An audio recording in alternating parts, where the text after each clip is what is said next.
Dan dari situ tuh itu sangat-sangat tertampar realita bahwa ternyata apa yang aku bikin, apa yang aku pikirin bakal works, belum tentu works. Sebenarnya aku udah belajar itu di konten dulu banget, ya kan? Tapi kalau dulu kan kayak aku masih belum siapa-siapa. Sekarang? Yang sekarang kan udah lumayan dikenal.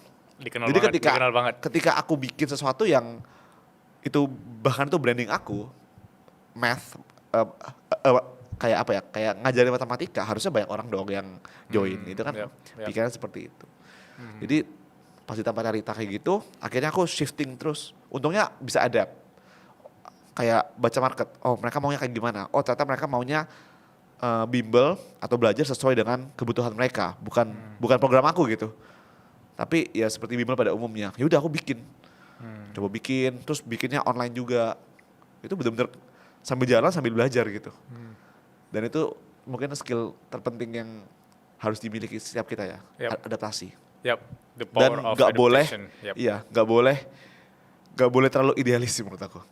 Wah, aku juga ketampar sih itu. Cara kita mengubah mindset atau shifting mindset dari idealis perfeksionis tadi, gimana cara simpel ya? Karena aku yakin yang nonton ini juga pernah di fase itu, apalagi awal-awal 20-an, ego kita tinggi banget. Iya, ego tinggi.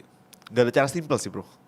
I learned it the hard way gitu. Maksudnya aku benar-benar belajar, ya aku udah 9 tahun di dunia content creating dan ya aku masih terus belajar gitu sampai hari ini kan. Jadi sebenarnya gak ada cara instannya gitu. Tapi step pertama ya percaya sama orang lain gitu. Coba minta pendapat orang lain itu step pertama. Step pertama dalam mikir kita itu gak yang paling jago kok. Itu egonya kena banget tapi. Benar ego kena banget. Itu kayak aku gak paling jago, aku gak paling bener, aku gak paling pinter. Ada orang lebih pinter daripada aku. Ada orang lebih bagus daripada aku dan sebagainya. Mengakui itu dulu gitu di awal. Karena mengakui itu bukan berarti lu merasa bodoh kan? Bukan. Tapi lu tahu ada orang lebih bagus dan akhirnya lu bisa percaya sama orang itu. Gitu. Dan kerjasama. Tapi ada nggak fase sebenarnya yang lu ngerasa kayak kesepian atau lu di titik udah overthinking banget sama kehidupan ini meskipun lu surrounded by supportive people? Kalau perasaan kesepian itu aku rasain.